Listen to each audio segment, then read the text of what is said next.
कबीर मठ जीएनपुर के महंत श्री विवेक ब्रह्मचारी जी, आपका यह मंच हार्दिक स्वागत वंदन करता है। आप मंच पर आएं और अपने विचारों को लोगों के समक्ष रखें। श्री विवेक ब्रह्मचारी जी।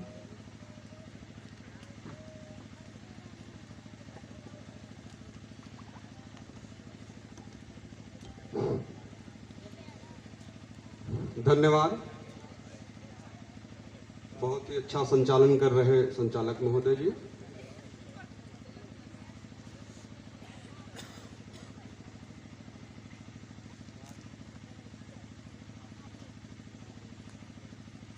इस गांव में आयोजित देवगढ़, इस ग्रामीण अंचल में आयोजित 148वीं जयंती समारोह में पधारे हुए और इस कार्यक्रम के आदरणीय अध्यक्ष महोदय, मंचासीन कार्यक्रम के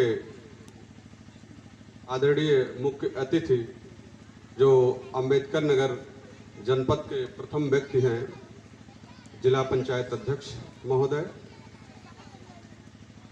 एवं मंचासीन कबीर मठ अयोध्या से पधारे हुए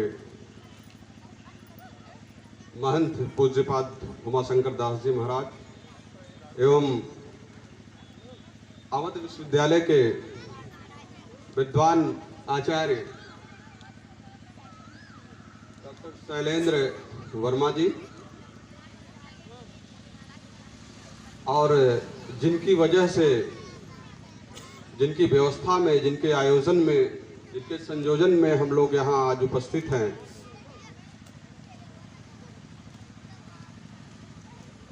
जो लगातार इस जनपद में मैं पिछले वर्षों से ही देखते आया हूँ कि लगातार सरदार पटेल जी की जयंती का आयोजन पूरे जनपद में लगातार आपके द्वारा किया जा रहा है। और अभी बताया गया कि जो स्टैच्यू ऑफ यूनिटी का दर्शन करवाने में, तमाम लोगों को गुजरात ले जाने में आपका सबसे महत्वपूर्ण योगदान था। ऐसे वरिष्ठ अनुभवी युवाओं के प्रेरणा स्रोत, किसानों, छात्रों, नौजवानों के अग्रणी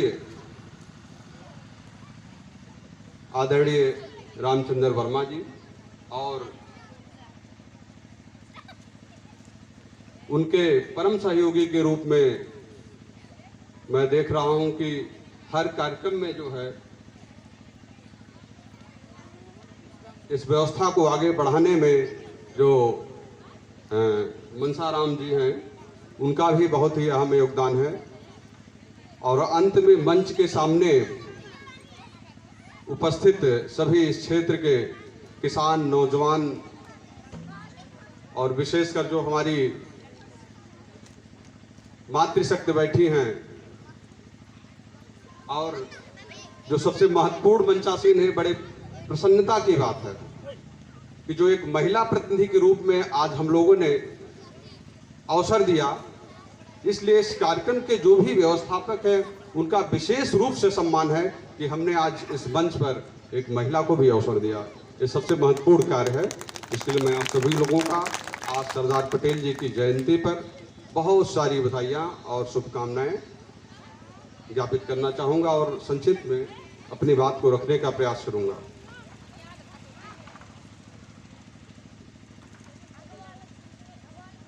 अभी तमाम वक्ताओं ने सरदार पटेल जी के विषय में, उनके जितने भी कार्य देश के प्रति थे, उस पर विस्तार से चर्चा किया गया। मैं यह प्रयास करूंगा कि जिन बातों को हमारे पूर्व के वक्ताओं ने रखा, उससे मैं बचूंगा और उन सभी बातों से, उन सभी विचारों का सम्मान करते हुए और उनसे अपने आप को जोड़ते हुए मैं बात को रखूंगा।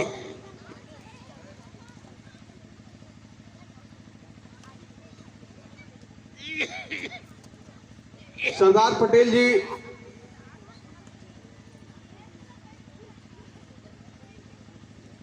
अभी बात हुई कि वह विदेश पढ़ने गए थे।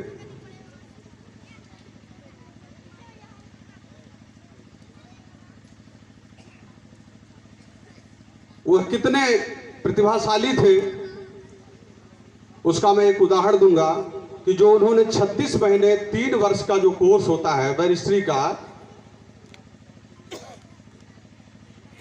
कानून का जो कोर्स था उनका लंदन में, वह 36 महीने का जो पाठ्यक्रम था उन्होंने 30 महीने में कंप्लीट किया था और टॉपर विद्यार्थियों में शामिल थे। कितने प्रतिभाशाली थे। अगर उनकी प्रतिभा का उदाहरण दिया जाए तो बहुत सारे ऐसे उदाहरण हैं। आजादी के पहले देश के निर्माण में जो उनका योगदान था, देश के विशेषकर स्वतंत्रता आंदोलन में, और आजादी के बाद जो उनके कार्य थे, उन कार्यों पर विस्तार से चर्चा करने का समय होना चाहिए। अभी यहाँ खेड़ा सत्याग्रह की बात की गई, जो आजादी के पूर्व का उनका योगदान था, किसानों के लिए आंदोलन, जो 1918 में खेड़ा सत्याग्रह, फिर वरसाड़ का सत्याग्रह, 1928 में वारदोली आंदोलन, जिस आंदोलन में महिलाओं ने ही उनको सरदारी की उपाधि दी। सरदार का मतलब होता प्रमुख। अभी इसी मंच पर एक महिला जिनको हम लोगों ने स्वागत गीत के लिए आमंत्रित किया था, उन्होंने कहा कि हमको अवसर दिया गया, इसके लिए उन्होंने इस सभा में इस कार्यक्रम के आयोजकों को धन्यवाद दिया। तो मुझे इसी पर याद आ गया। और अभी जो इस संगीत कार्यक्रम के जो गायक कलाकार थे, उन्होंने भी एक गीत के माध्यम से बताया, झुमके की बात किया था। मैं जो भी बात रखूंगा वर्तमान से ही जोड़कर रखूंगा, क्योंकि आज अगर हम किसी महापुरुष का जन्मदिन मना रहे हैं तो वर्तमान में उनकी विचारों की क्या प्रासंगिकता है समाज में। हम उनके विचारों से, क्योंकि सरदार पटेल जी का भारत के निर्माण को एक अखंड भारत को उन्होंने बनाया था, लेकिन उस भारत को अस्थायी रूप से किस तरीके से भारत का निर्माण किया या राष्ट्र का निर्माण किया था, उसके लिए उनका एक बहुत विस्तार से उनकी कार्य योजना थी। हालांकि दुख की बात है कि उन योजनाओं पर हमने उनकी मूर्ति जरूर बनाई, लेकिन उनके विचारों को जो मूर्त रूप देना चाहिए था उसमें हम फेल हैं आज भी।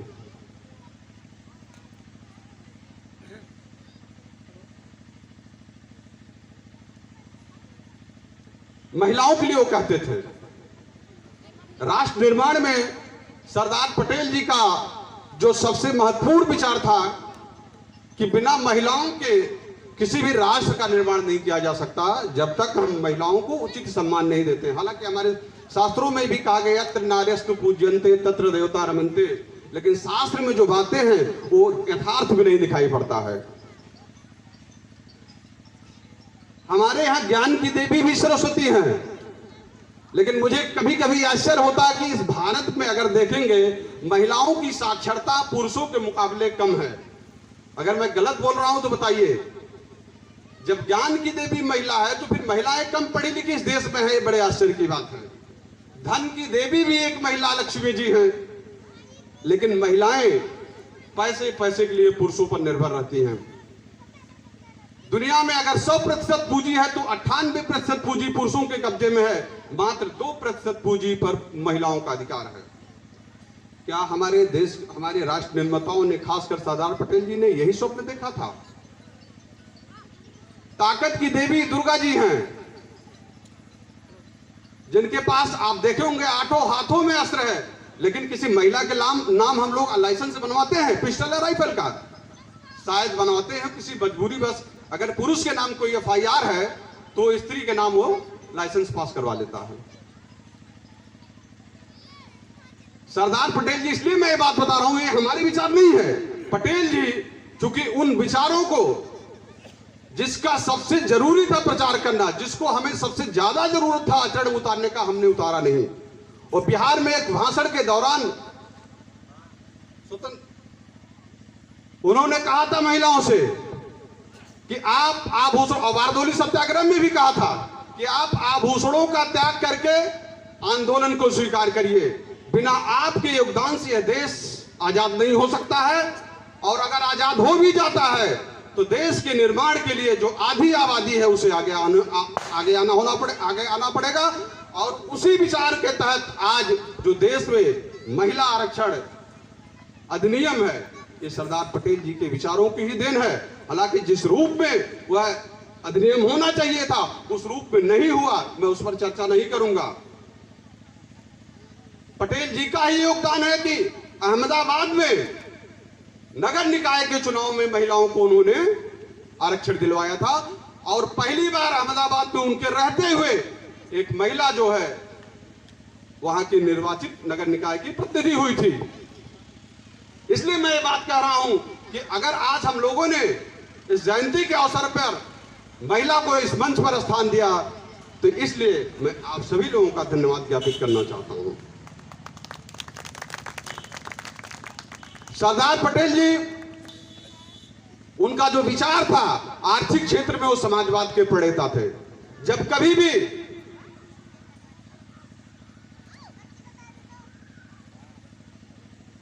अर्थ के मुद्दे पर बहस होता था, खासकर सदन में, और नेहरू जी घिर जाते थे क्योंकि जो उनका रुतबा था, जो उनका रहन सहन था, वो समाजवाद से काफी दूर था।